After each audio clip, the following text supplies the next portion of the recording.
Ready? Start. It is settled principle of law that the evidence of interested or related witnesses should be considered with caution and until and unless it is found to be trustworthy, the conviction of accused on the basis of evidence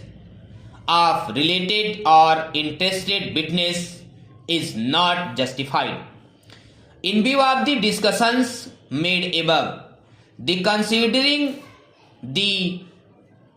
unilateral conduct of PW1 and PW2, I am of the considered view that they are not proved to be eyewitnesses of the incident of intenting away victim by accused appellant in the presence of co-accused persons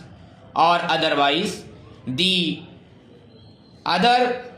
testimony is neither reliable nor trustworthy. In the present case, the only eyewitnesses of the incident PW1 and PW2 are admittedly closely related witnesses, and their conduct has been found unnatural, is not disclosing and not helping the first informant. The conduct of father of the victim is not lodging the FIR and not appearing before the trial court for stating an oath, and his daughter is missing and has been enticed away by the accused appellant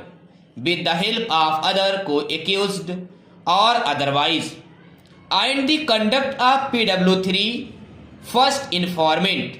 who himself is a law graduate and is also alleged to be an advocate, is not mentioning the names of alleged eyewitnesses in the FIR and lodging of FIR with inordinate delay of 4 days at midnight without any whisper about the love affair, if any, between the victim and the accused appellant, and further the undisputed disability of accused appellant makes the entire prosecution story highly improbable and doubtful, and gives strength to the arguments that the father of victim and his family members, including first informant, on account of property dispute have falsely implicated the accused appellant and his family members due to suspension. In view of the facts and circumstances of the case, there is sufficient reason for drawing adverse inference against the prosecution for not producing the parents of victim to the witness box before the trial court. The evidence on record shows that PW1 and PW2 were not the eyewitnesses of alleged incident of fetching the victim by accused appellant in broad daylight at 10 am instead of choosing sometimes of loneliness in the late evening of early morning. And they have been set up subsequently in order to improve the case against the accused persons. The above witnesses are interested witnesses, and their unnatural conduct and contradictory testimony is not reliable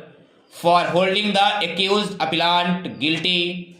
and the learned trial court has misread the evidence on record. I am of the considered view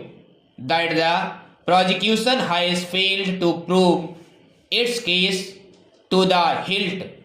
beyond any shadow of reasonable doubt, and has failed to bring home